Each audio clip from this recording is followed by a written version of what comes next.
Yan, magandang gabi po sa inyo lahat. Ronald Tubigan po at muli po tayong magkakaroon ng latest vlog regarding po dyan sa GERD or acid reflux or yung mga abnormalities sa inyo pong katawan. Okay, so sa mga manonood po, bago po ang lahat, inaanyahan ko po kayong mag-join dito sa aking Facebook group na GERD Solution, Treatment and Protection. Yung pong ating babasahin is nandito po siya sa aking dito po sa mismong group na GERD Solution, Treatment and Protection. So ang ating pong topic ngayon, ito yung post ko nung nakaraan pa, medyo matagal na. Acidic ako or GERD or meron kang acid reflux. Ito ho yung mga karaniwang nararamdaman or yung mga naramdaman ko at naramdaman ng mga ibang mga nagsasaper. Medyo pag ikay tumungtong na ng 30s talagang nararamdaman na ho yan eh. Hindi ako sanay hindi tumitingin doon sa itsura ko. Hindi ako sanay tumingin dito sa camera, pero pinag-aaralan ko na yan.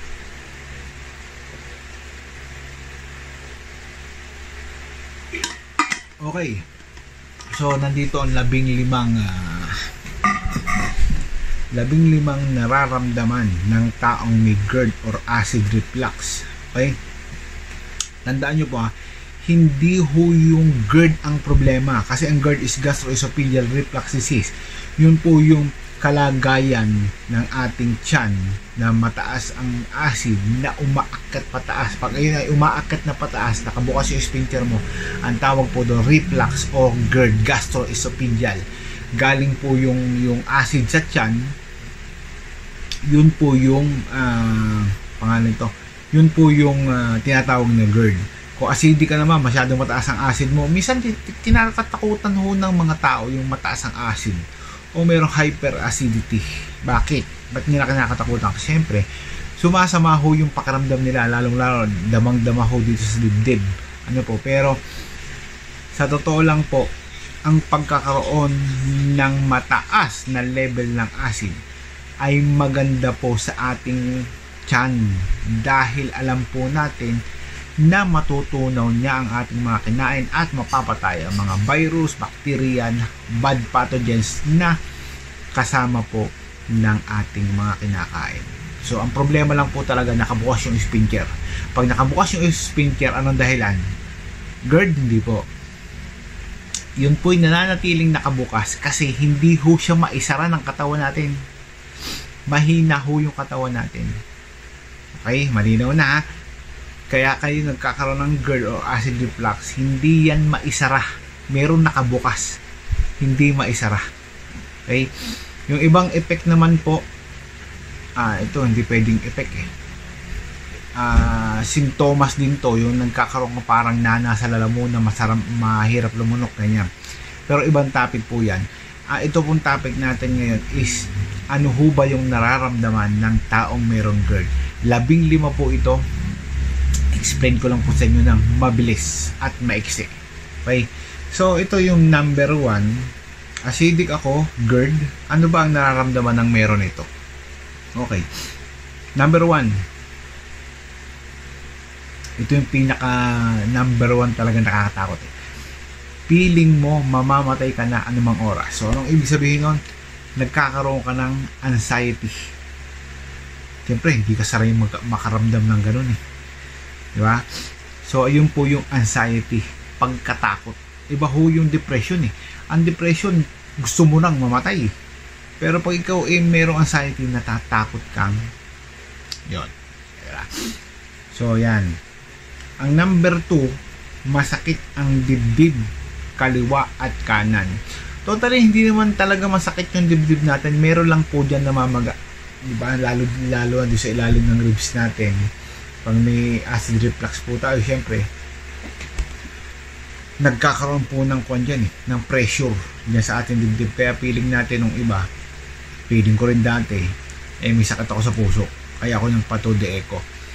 Yung pala acid reflux lang po talaga. Okay? Pag meron po kayong ganyan, sumasakit ang dibdib nyo, kaliwa at kanan, at kung yan po ay naituturo ninyo kung saan ang masakit, magaling po yun. Kasi, ibig sabihin nyo, wala ko kayong sakit sa puso. Kasi pag sakit daw sa puso, hindi nyo maituturo kung saan masakit. Yung sabi sa akin doktor. Doktor ang sabi niya na. Okay, number 3, utot ng utot, mahangin ang tiyan. So, bloated.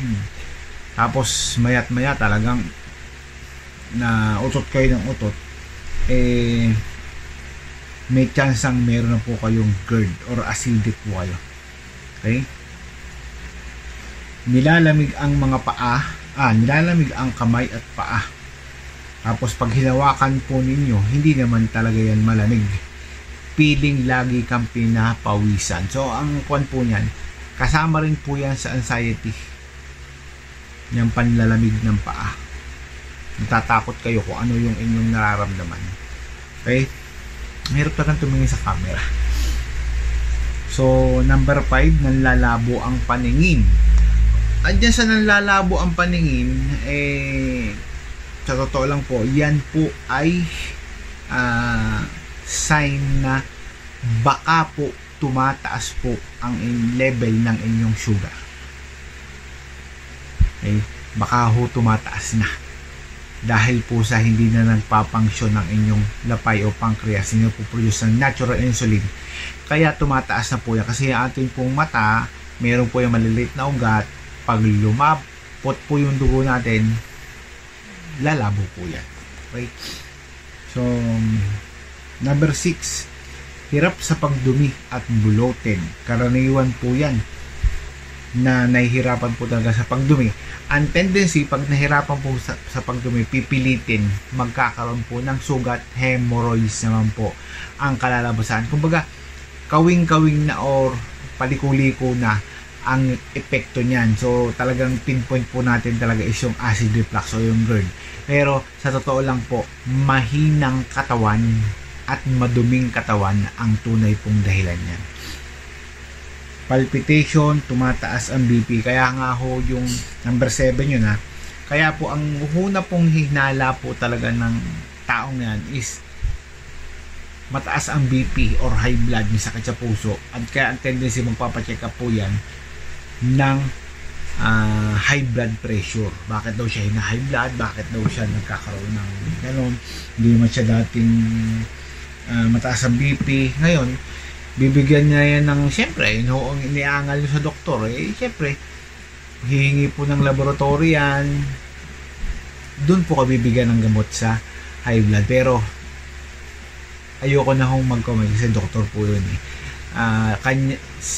diskarte na po nila yon. So, basta ito po ang sinasabi ko, yung pag meron kang GERD or acidica, maaring maranasan mo ang mga pakiramdam na ito. Number 7, number 8, masakit sa may leeg, pataas sa ulo, sa likod, basta masakit lahat.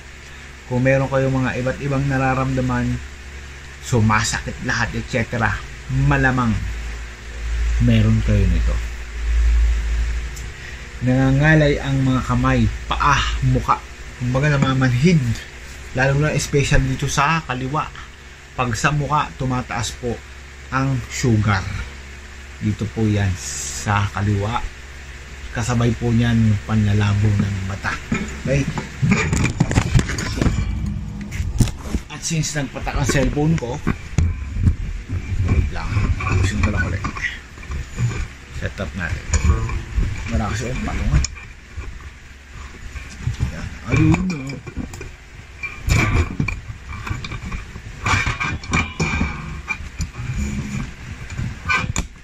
Nakasama pa sa YouTube. Edit na lang. Edit na lang. So, tuloy natin. Bago setup natin. Aha. Number. Bakit ako setup? Yan. Okay. Number 10. Maasim na panglasa. Parang may asido na galing sa tiyan pataas. So, yun nga po yung acid na from tiyan. Kadalasan po yan pag tayo na-stress at saka bagong kain. Kaya yan po yung sumasablay sa pagkain. Ayaw na kumain nito, ayaw na kumain ng ganyan kasi nga sinasamaan ho ng pakiramdam. May heartburn na nararanasan, yun na nga po, yung dito sa dibdib na parang mainit na hindi ho natin maintindihan. Pag naramdaman ho natin yun, tatamaan ho tayo ng anxiety. Lalo lang ho tayong matatakot. Matamlay, natatakot, ayaw lumabas ng bahay.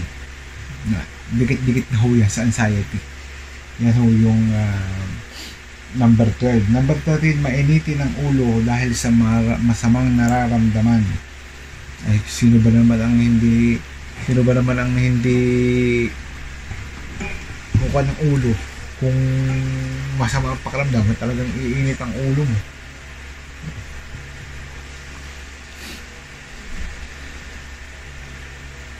Number 14, di regular na pagdumi, malambot ko konti, iba-ibang kulay, minsan green, minsan yellow.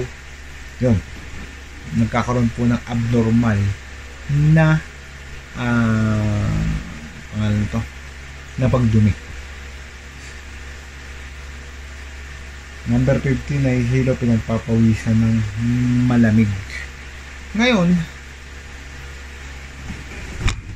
kung mapapansin nyo, dugtong magkakarugtong po siya kung ano yung nararanasan po ng iba is pare-parehas naman po talaga ang nararanasan.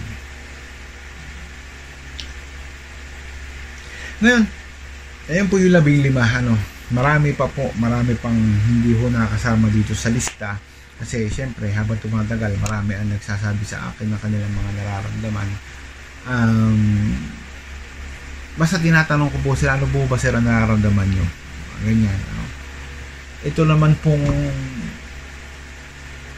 paraan ng kung paano po yan maayos. Ang lagi ko pong sinasabi, kailangan nyo pong maglinis at magpalakas ng tiyan. Kailangan nyo pong mag-detox. Huwag ho muna kayong uminom ng kung ano-ano hanggat hindi ho kayo nakapag-detox, hanggat hindi po nalilinis ang katawan nyo, ang tiyan nyo. Dahil kahit ano pong inumin ninyo, kahit anong kainin ninyo, kahit anong ilagay nyo sa inyong tiyan, sa katawan nyo, hindi po yan tatalab dahil na nga po sa madumi. Okay? So, ang masasabi ko lang po, kung nakakaramdam po kayo ng mga bagay na ganyan, malamang po meron po kayong GERD or acid reflux. Marami pa pong mga sintomas, marami pa pong lume-level up na nararamdaman ng taong meron pong problema sa kanyang tiyan.